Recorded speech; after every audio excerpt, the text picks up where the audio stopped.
పిఠాపురంలో 3 రోజులుగా కురుస్తున్నటువంటి భారీ వర్షాల నేపథ్యంలో గొల్లప్రోలు కొత్త కాలనీకి పూర్తిగా రాకపోకలు నిలిచిపోయాయి. అయితే అక్కడ 3 గర్భిణీ స్త్రీలు తీవ్ర అవస్థలు పడుతున్నారట. గర్భిణీలని శుద్ధగడ్డ వాగు దాటించే ప్రయత్నం అధికారులు చేశారు. ప్రజల రాకపోకలకి ఫైబర్ బోట్లను ఏర్పాటు చేశారు. మీరు చూస్తున్న విజువల్స్ లో ఏకంగా ఒక గర్భిణీ మహిళని లైఫ్ జాకెట్ తొడిగి ఫైబర్ బోట్లను ఏర్పాటు చేసి ఆ రాకపోకలు నిలిచిపోయినటువంటి ఆ ప్రాంతం నుంచి బయటికి తరలించే విజువల్స్ మనం చూస్తున్నాం. అక్కడ సర్కిల్లో కనబడుతున్నటువంటి ఆ బోట్లోనే ఆ మహిళల్ని 3 కూడా యువతల వైపుగా రోడ్డు దాటించే ప్రయత్నం చేశారు. శుద్ధగడ్డ వాగుని దాటించే ప్రయత్నం చేశారు. అయితే గొల్లప్రోలుకి పూర్తిగా రాకపోకలు బంద్ అయినట్టు తెలుస్తోంది. లైవ్లో నుంచి అక్కడ సంఘటన అంటే అక్కడ గొల్లప్రోలు సంఘటనా స్థలం నుంచి ఎక్కడైతే వాగు ఉప్పొంగుతుందో ఆ ప్రాంతం నుంచి మా ప్రతినిధి ప్రకాష్ లైవ్లో సిద్ధంగా ఉన్నారు. ఎస్ ప్రకాష్, సో ప్రజెంట్ అక్కడ ఎటువంటి విధంగా రాకపోకలు కొనసాగుతున్నాయి? ఎమర్జెన్సీ టైంలో ఎటువంటి రాకపోకలకి వెసులుబాటు కల్పించారు అధికారులు? మనోజ్, గత 3 రోజుల నుంచి కూడా ఎడతెరిపిలేని వర్షాలు అయితే ఉమ్మడి తూర్పుగోదావరి జిల్లా కూడా వ్యాప్తంగా కూడా మొత్తం అంతా కూడా కురుస్తున్నటువంటి పరిస్థితి ఉంది. ఈ నేపథ్యంలోనే కొన్ని లోతట్టు ప్రాంతాలన్నీ కూడా జలమయమయ్యి, అలాగే ఓ పక్కన గోదావరి ఉగ్రరూపం దాలుస్తుంది. కానీ ఇంకా వర్షాలు అయితే ఇంకా ఎక్కువగా ఉండే అవకాశం ఉందని ఓ పక్కన వాతావరణ శాఖ అయితే హెచ్చరికలు జారీ చేస్తుంది. ముఖ్యంగా కాకినాడ జిల్లాలో ఉన్నటువంటి పిఠాపురం నియోజకవర్గంలో గొల్లప్రోలు కొత్త కాలనీకి వెళ్ళేటువంటి దారి ఏదైతే ఉందో శుద్ధగడ్డ వాగు అయితే గత 3 రోజులుగా కురిసినటువంటి భారీ వర్షాలకైతే శుద్ధగడ్డ వాగు అయితే పొంగి ప్రవహిస్తుంది. ఆ యొక్క పొంగి ప్రవహించిన నేపథ్యంలో కాలనీ నివాసులకైతే రాకపోకలు పూర్తిగా నిలిచిపోయినటువంటి పరిస్థితి ఉంది. కానీ ఉటావుటిన ఏదైతే ఏపీ ఉప ముఖ్యమంత్రి పవన్ కళ్యాణ్ ఆదేశాలతో అక్కడ కాలనీలో ఉన్నటువంటి 2000 మంది పైగా ఉన్నటువంటి వాళ్ళకైతే అన్ని సౌకర్యాలు కూడా ఏర్పాటు చేయాలని పక్కన ఏపీ ఉప ముఖ్యమంత్రి పవన్ కళ్యాణ్ ఆదేశాలు ఇచ్చినటువంటి పరిస్థితి ఉంది. ఇక్కడ ఆర్డీఓ అధికారులు కావచ్చు అందరూ కూడా ఇక్కడుండే ఎన్ని ఏర్పాట్లు కూడా చేస్తున్నటువంటి పరిస్థితి. ముఖ్యంగా ఇక్కడ ఏదైతే శుద్ధగడ్డ వాగునైతే గతంలో ఏపీ ఉప ముఖ్యమంత్రి పవన్ కళ్యాణ్ రావడం ఇక్కడ అన్ని కూడా చూసినటువంటి పరిస్థితి ఉంది. ఈ నేపథ్యంలోనే మన ప్రధానంగా బ్రిడ్జి నిర్మాణం కూడా చేపట్టారు. కానీ అది వర్షాల కారణంగా కూడా మధ్యలోనే ఆగిపోయినటువంటి పరిస్థితి ఉంది. ఈ నేపథ్యంలో నిన్న సరిగ్గా పక్కన వర్షం అయితే ఎడతెరిపిలేని వర్షాలు అయితే కురుస్తున్న నేపథ్యంలోనే ఈ యొక్క కొత్త కాలనీలో ఉన్నటువంటి 3 గర్భిణీలను అయితే కూడా ఇదే శుద్ధగడ్డ వాగు దాటేందుకు కూడా అధికారులు యుద్ధ ప్రాతిపదికన అయితే వాళ్ళందరినీ కూడా తీసుకొచ్చి సురక్షిత ప్రాంతానికి కూడా తీసుకొచ్చినటువంటి పరిస్థితి ఉంది. నిన్న అధికారులు ఐసీడీఎస్ అధికారులతో పాటు అలాగే రెవెన్యూ ఫైర్ సిబ్బంది కూడా అందరూ కూడా ఇక్కడ చేరుకుని బోటు సహాయంతో ఇక్కడ ఈ యొక్క ఏదైతే మనం ఇప్పుడు ఉధృతంగా ప్రవహిస్తున్నటువంటి శుద్ధగడ్డ వాగునే నిన్న ఇదే వాగు నుంచి అయితే వాళ్ళంతా కూడా ఏరు దాటించినటువంటి పరిస్థితి ఉంది. అలాగే ప్రధానంగా 3 కూడా వాళ్ళకైతే నెలలో నిండుతున్న నేపథ్యంలోనే ఒక పక్కన ఐసీడీఎస్ అధికారులు ఎవరైతే ఉన్నారో వాళ్ళైతే తీసుకుని వదిలి వాళ్ళైతే పిఠాపురం ప్రభుత్వ ఆసుపత్రిలో చికిత్స అనంతరం వాళ్ళ కుటుంబ ఎవరైతే బంధువుల ఇంటికి కూడా కొంతమందిని అంతా ఇంకా టైం ఉన్న నేపథ్యంలోనూ వాళ్ళ బంధువుల ఇంటికి కూడా పంపించడం కూడా చెప్పుకొస్తున్నారు. ప్రస్తుతం ఇక్కడ ఏదైతే ఐసీడీఎస్ సంబంధించినటువంటి ఇక్కడ అంగన్వాడీకి సంబంధించిన వాళ్ళ ఏఎన్ఎంలు ఉన్నారో మాట్లాడే ప్రయత్నం చేద్దాం. మేడం చెప్పండి, నిన్న ఎంతమందిని ఇక్కడ సురక్షిత ప్రాంతాలు తీసుకెళ్లారు? ముఖ్యంగా గర్భిణీలు ఈ యొక్క ఏరు దాటి తీసుకెళ్లారు కదా, ఎంతమంది తీసుకెళ్లారు? 2 ప్రెగ్నెంట్స్ని తీసుకెళ్లారండి, ఒక పోస్ట్ నాటల్ని తీసుకెళ్లారు. బోట్ పెట్టి తీసుకెళ్ళడం జరిగిందండి. వాళ్ళకి డెలివరీ డేట్ దగ్గరగా ఉండడంతో ఏదైనా ఎమర్జెన్సీ పరిస్థితులు వస్తాయని చెప్పేసి వాళ్ళని తరలించడం జరిగిందండి నిన్న. అలాగే మేము మెడికల్ క్యాంప్ కూడా లోపల కండక్ట్ చేస్తున్నామండి. ఎవరికంటే ఎవరెవరు సమక్షంలో ఇక్కడ తీసుకుని వెళ్ళడం జరిగిందండి? మెడికల్ ఆఫీసర్ అండి, పిఎస్సి మెడికల్ ఆఫీసర్ గారి డాక్టర్ గారి సమక్షంలో, అలాగే ఐసీడీఎస్ వాళ్ళ అధికారుల సమక్షంలో తీసుకెళ్ళడం జరిగిందండి. ఏఎన్ఎంస్ ఆశాస్ అందరూ ఉండి దగ్గరుండి తరలించడం జరిగింది. వాళ్ళు ఎక్కడ తీసుకెళ్లారండి? వాళ్ళని అంటే ఎక్కడ తీసుకెళ్ళడం జరిగింది? వాళ్ళని ముందు హాస్పిటల్ తీసుకెళ్లారండి. ఇంకా డెలివరీకి డేట్ లేదు అన్న వాళ్ళని వాళ్ళ బంధువుల ఇంటికి తరలించడం జరిగిందండి.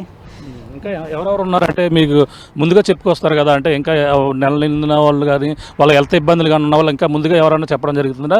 అక్కడ ఎటువంటి మెడికల్ క్యాంప్ ఏర్పాటు చేశారు లోపల ఎమర్జెన్సీ మెడిసిన్ అంతా ఉందండి. అదే జ్వరాల్లో ఫీవర్స్ అవి వస్తాయి కదండి, వరదలకి వర్షాలకి ఫీవర్స్ అవి ఎక్కువగా వస్తాయి కాబట్టి దానికి సంబంధించి ఏదన్నా మెడికల్ ఎమర్జెన్సీ దానికి సంబంధించి అన్ని మందులు ఏర్పాటు చేయడం జరిగింది. లోపల అందరూ కూడా తీసుకుంటున్నారండి మెడిసిన్ వచ్చి. 2 days నుంచి మెడికల్ క్యాంప్ కండక్ట్ చేస్తున్నాము. ఈరోజు కూడా కండక్ట్ చేస్తున్నామండి. ఇంకా ఎన్ని రోజులు ఉండే అవకాశం ఉందని వర్షాలు చెప్పుకొస్తున్నారు, అంటే ఇటువంటి ఇంకా మెడికల్ క్యాంప్ ఎన్ని రోజులు ఉండే అవకాశం ఉందన్నారు? నాకైతే ఈ రోజు కాకుండా 2 days ఇంకా కంటిన్యూ చేయమని చెప్పారండి. ఇంకా వర్షం పెరిగితే ఇంకా కంటిన్యూ చేస్తామని, తగ్గే వరకు కూడా కంటిన్యూ చేయడం జరుగుతుంది. ముగ్గురు గర్భిణీలు కూడా ఎలా ఉందంటున్నారు ఇప్పుడు ప్రస్తుతం? అంటే వాళ్ళకి వాళ్ళకి ఆరోగ్య పరీక్షలన్నీ కూడా చేశారు, తీసుకువెళ్ళండి. నేను వర్షాన్ని కూడా సైతం లెక్క చేయకుండా ఈ యొక్క ఏరు దాటించారు మొత్తం. అవునండి, వాళ్ళ హెల్త్ ఇష్యూస్ అయితే ఏం లేవండి, బాగా నార్మల్గానే ఉన్నారు. కానీ ప్రెగ్నెంట్స్ కదా, ఎప్పుడు ఎలా ఉంటుందో తెలియక ముందు జాగ్రత్తగా తరలించడం జరిగిందండి. మనోజ్ పరిస్థితి అంటే వాళ్ళనైతే ఎట్టి పరిస్థితుల్లో అర్ధరాత్రి సమయంలో కానీ ఏదన్నా రాత్రి సమయంలో ఏదైనా ఎమర్జెన్సీ అయితే మాత్రం ఇబ్బందికర పరిస్థితులు ఉన్న నేపథ్యంలోనే వాళ్ళనైతే ఇక్కడ ఏరి దాటించి, ఏదైతే శుద్ధగడ్డ వాగు దాటించి వాళ్ళంతా కూడా అక్కడికి తీసుకెళ్ళినటువంటి పరిస్థితి ఉంది. అలా అయితే పిఠాపురం ప్రభుత్వ ఆసుపత్రికి తీసుకెళ్ళి వాళ్ళకైతే ఇంకా నెలలో నిండగా నేపథ్యంలోనే వాళ్ళనైతే 2-3 రోజులు ఇంకా వర్షాలు ఎక్కువగా ఉన్న నేపథ్యంలోనే ఎమర్జెన్సీ అయితే ఇబ్బందికర పరిస్థితులు ఉంటాయనే ఉద్దేశంతోనే వాళ్ళందరూ కూడా అక్కడికి సురక్షిత ప్రాంతానికి తీసుకెళ్ళి అక్కడైతే వైద్య పరీక్షలు అందిస్తున్నామని ఇక్కడ హెల్త్ సంబంధించినటువంటి ఆశా వర్కర్లు కూడా చెప్పుకొస్తున్నటువంటి పరిస్థితి ఉంది. ఇక్కడ స్థానికులు కూడా అనేక ఇబ్బందులు అయితే పడుతున్నారు. అలాగే నిన్న నుంచి కూడా ఉన్న నేపథ్యంలోనే ప్రస్తుతం మనం చూడొచ్చు చెరువులను కూడా తలపిస్తున్నాయి. ఇక్కడ శుద్ధగడ్డ వాగు పొంగి ప్రవహిస్తున్న నేపథ్యంలోనే పంట పొలాలు కూడా, పచ్చని పంట పొలాలు కూడా ఏ విధంగా ఇక్కడ ఆ చెరువులను తలపిస్తుందో చూడొచ్చు. ఇవన్నీ కూడా మొన్నటి వరకు కూడా పచ్చని పంట పొలాలు, ఒక పక్కన ఏదైతే ఆ వరి నాట్లు కూడా వేశారు, మొత్తం అన్ని వరి నాట్లు వేసిన నేపథ్యంలో మొత్తం అన్ని కూడా ఈ శుద్ధగడ్డ వాగు పొంగి ప్రవహించడం, ఈ యొక్క గొల్లపోలు కాలనీలో ఈ యొక్క వరద నీరు చేరడం నేపథ్యంలోనే మొత్తం పక్కన శుద్ధగడ్డ వాగుతో ప్రజలు దాదాపుగా కాలనీకి వెళ్ళి వాళ్ళందరూ కూడా ఇబ్బంది పడుతున్న నేపథ్యంలో మొత్తం ఇక్కడ మహిళలు కూడా చూడొచ్చు. ఇక్కడ భారీ ఎత్తున అక్కడికి వస్తున్నటువంటి మహిళలు చూడొచ్చు. అక్కడ రోడ్డు మునిగిపోయింది. రోడ్డు మునిగిన నేపథ్యంలో వాళ్ళంతా కూడా ఇటుగా వచ్చి మళ్ళీ ఇటుగానే వాళ్ళంతా వెళ్ళే పరిస్థితి అయితే కనపడుతుంది మనకు ప్రధానంగా చెప్పొచ్చు. మనం చూడొచ్చు. అంటే ఇలా గత కొన్నాళ్ళ నుంచి కూడా శుద్ధగడ్డ వాగు పొంగి ప్రవహించిన ప్రతిసారి కూడా ఇదే ఇబ్బందులు అయితే తలెత్తుతుంటాయి.